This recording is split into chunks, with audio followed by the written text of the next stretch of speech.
रात्री उशिराची वेळ आहे.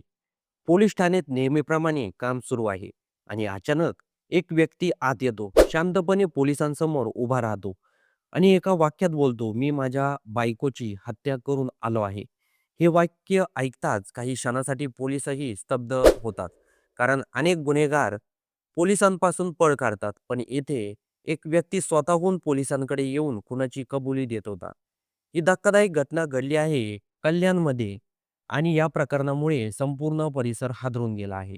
नाशिकमधील सरकारवाडा पोलीस ठाण्यात एक व्यक्ती आपल्या भावाला घेऊन पोहोचला. त्यांनी पोलिसांना सांगितले, की माझा भाऊ काय बोलतो ते तुम्ही ऐका. यानंतर पोलिसांनी त्या व्यक्तीची चौकशी सुरू केली. या व्यक्तीचे नाव होते विशाल भुतकर.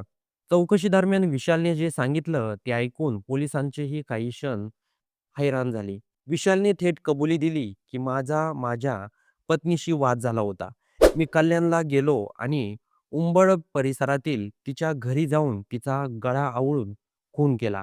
ही माहिती खरी आहे की नाही याची खात्री करण्यासाठी नाशिक पोलिसांनी तातडीनं कल्याणमधील खडकपाडा पोलीस ठाण्याशी संपर्क साधला. यानंतर खडकपाडा पोलिसांचे पथक विशालने सांगितलेल्या पत्त्यावर पोहोचले. घराचे दार उघडले आणि आज जे दृश्य होते ते अंगावर काटा आणणारे होते. घरात एक महिला मृत अवस्थेत पडलेली होती. तपासानंतर त्या महिलेची ओळख अर्चना बुतकर अशी झाली आणि विशालने सांगितलेली माहिती खरी असल्याचं स्पष्ट झालं.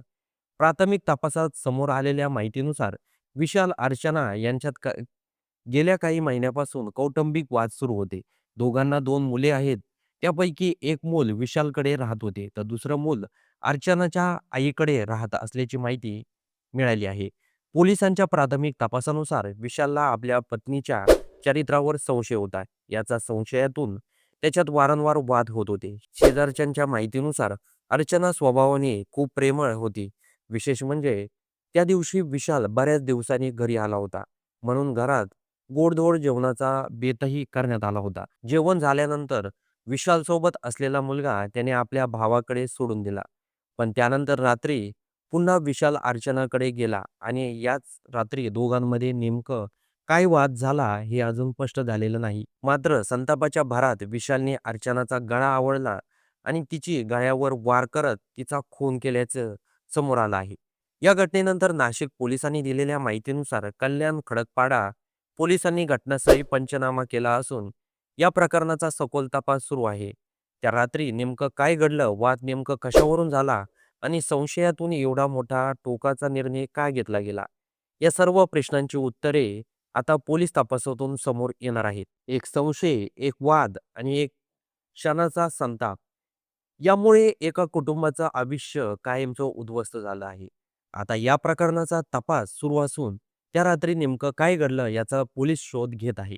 तर मंडळी, या घटनेबद्दल आपलं काही मत असेल तर ते कमेंट बॉक्समध्ये नोंदवायला विसरू नका.